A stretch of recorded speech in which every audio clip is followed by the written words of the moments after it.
like to welcome everyone here this evening to the Europe Direct Information Centre Killarney Library. In particular, I would like to welcome all of the entrants to the competition, the judging panel of Mr. Tim Seagal, Head of Civil Engineering and Construction Studies in IT Tralee, Mr. Michael O'Killan, Environmental Awareness Officer, Kerry County Council, and the Chairman, Mr. Frank Lewis of the Frank Lewis Gallery, Killarney, and all guests. I would also like to welcome Tommy O'Connor, County Librarian, and Annette Kelly, Assistant Director of the Library Council. Europe Direct Information Centre Killarney Library is holding this as part of its event programme 2010, and this is the local heat of a national soapbox competition. Now I'd like to hand you over to Mr. Frank Lewis. You're all very welcome, as Mary has said. As Mary said, the soapbox competition is being held to highlight the importance of the European Union places on climate change, and the theme, as you've heard, is wind energy, the future or a blot on the landscape. This is the third soapbox. They're being held in the 8 Europe Direct Centres throughout the country. The order for the evening is the 6 contestants will take to the soapbox. Each will have 3 minutes to give their views on the topic. And after the 9 have spoken, the 3 judges will withdraw, and Mary will lead you in a discussion during that time. So could I ask you to put your hands together for Marion Hartman? Is wind energy the future or a blot on the landscape? Well, as you've heard, I have interest in green matters, and as an official member of the Hairy Jumper and Sandal Brigade, I was determined to be able to say that wind energy was the greatest thing that ever hit Ireland.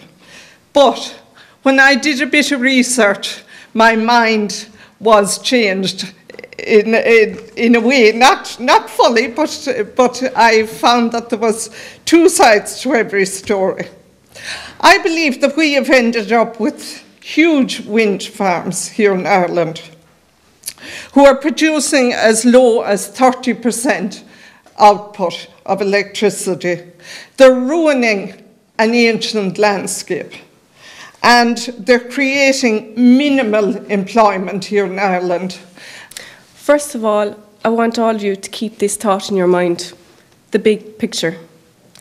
Climate change is one of our greatest environmental, social and economic threats, as we can see from the heat wave in Russia this year and from the floods in Pakistan. So what can we do to halt climate change? Well, firstly, we have to significantly reduce global greenhouse gas emissions. And the first thing that we can do, one of the greatest solutions to this, is to reduce the burning of fossil fuels while generating electricity. And that's where wind power comes into play. And tonight, I will put to all of you the advantages, the minor hiccups, and the way forward for wind energy to combat the progression of extreme climate change, and also that wind energy can become a much needed new economic area for the Irish economy. So firstly, the advantages of wind energy. Well, I'm going to quote from Sustainable Energy Ireland when they say, 1. Wind turbines produce no pollutants, no harmful gas emissions, no efficiencies, no waste products and no radioactivity. There are no ill effects to populations locally or abroad, or indeed to future generations. Ladies and gentlemen, as I lay awake last night, wondering what on earth I was going to say here this evening, I could hear the wind outside. All that energy going to waste, while we spend money we don't have importing fossil fuels. Wind is a self-importing fuel. All we have to do is harness it and distribute the power it generates. Windmills are nothing new. Blennerville, a short distance from here, had a windmill 2 centuries ago. Today it's a tourist attraction. A blot on the landscape? I think not. One man's blot can become another man's work of art. Today we see the traditional Dutch windmill as a charming cultural icon, featured in postcards, paintings, photographs. But the original Dutch windmill had a very practical purpose, pumping water off the land and keeping the sea in its place. So when a blot has a benefit, it can blend in and become acceptable. This evening I hope to convince you all that indeed wind energy is the future. I will cover this topic in 2 points. Firstly, that wind turbines are not quite the blot that we imagine them to be. And secondly, that on a technological level, they really are wonderful pieces of equipment. Now, to my first point, the most frequent argument that is fielded by naysayers to wind power is that they are unsightly. But let me ask you this. How unsightly does a wind turbine seem compared to a nuclear power plant or even a hydroelectric dam? Wind turbines are designed to be unobtrusive in order to be integrated into the surroundings as easily as possible. You often hear people commenting about the loud noise of wind turbines or how unsightly they are, but that argument is severely outdated. A fully functioning wind turbine should not be very noisy. Thanks to advances in technology, the mechanical processes of the turbine are now almost undetectable, and the only noise should be the aerodynamic swoosh of the blades. Studies have shown that 50 to 100 meters away, the noise of wind turbines is similar to the sound level from a reading room in a library. Good evening, ladies and gentlemen, and members of the judging panel. My name is Michael McAuliffe, and I'm supporting the viewpoint that wind energy is the future. Tonight, I will discuss how wind energy can move us towards resolving our current economic crisis with long-term employment. Also, I will give you a quick insight into what it is like to work in the wind industry. And finally, I would like to dispel some of the many myths which the media carry. Celtic tiger turned Celtic kitten has left our well-educated workforce with little prospect of future employment. This, as we all know, is a recipe for mass immigration. As the saying goes, you have to make the most of what you have, and what we have is one of the best resources in Europe, if not the world. Harnessing this potential is already bringing jobs to this country, with big players such as Intercon, Vestas and Siemens already taking a foothold. Each turbine has a lifetime of approximately 20 years, and like all high-tech machines, have to be maintained. This means these jobs are here to stay, unlike some manufacturing industries which have moved abroad to lower wage economies to maximise their profits.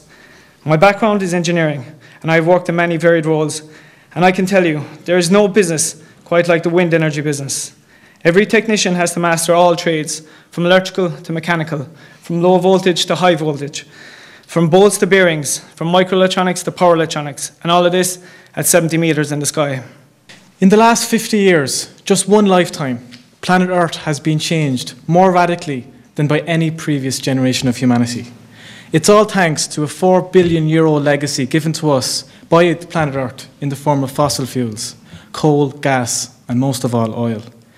But today, Earth's ancient fossil fuel reserves are either close to exhaustion or too difficult and too expensive to extract, which is basically the same thing.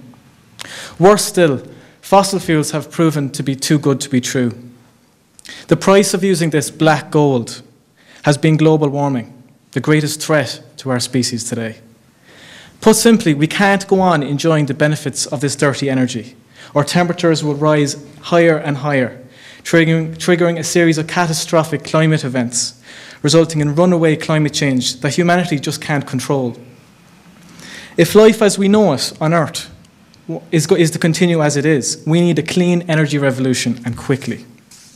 Now, the reason I've reminded you of all this is not to scare you, although I hope it does. It's about providing an important context to the wind energy debate. I believe that the urgency of our present crisis is surely reason enough to brush aside any aesthetic concerns about wind turbines and to do whatever it takes to wean us off fossil fuels. So there you have it. Mark Cullinan, Michael McAuliffe, Aaron Elbel, Matthew Higgins, Emer Guiney and Marion Harnett. And it's a difficult thing coming up here and saying your case in that sort of way, so congratulations to all of them. The three of us are going to withdraw. They're going to decide, but I'll tell you what they say. Thank you. There'll be no need to tinkle, Frank, because I won't be up here the 3 minutes. I just want to say well done to all of the participants. It's a very, very interesting subject, and people dealt with the problems, and I think we have to face the problems that are revolving around wind energy, and also looking at the solutions. I think it's very, very important to set the context when we look at fossil fuels and the complete dependency we have on them at present. And just setting it in the context of climate change.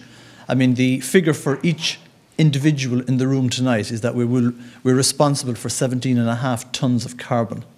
I'd like to reiterate what Michal said there in terms of the quality of the presentations tonight. I appreciate hearing everything that was said tonight. I thought it was very interesting. I have to admit I was I came here tonight hoping, maybe against hope, that somebody would come in here and completely downplay the possibilities of wind and suggest to us that it's completely the wrong way to go, despite some dissent and some serious criticism of the role of the route that wind is taking in our lives. It was a very positive endorsement of wind and its future. In third place, Aaron Elba.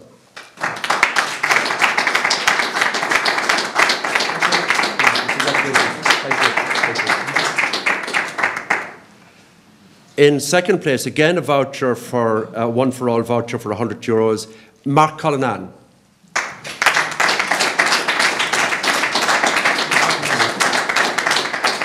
The person that we put in first place for a very fine presentation was Matthew Higgins.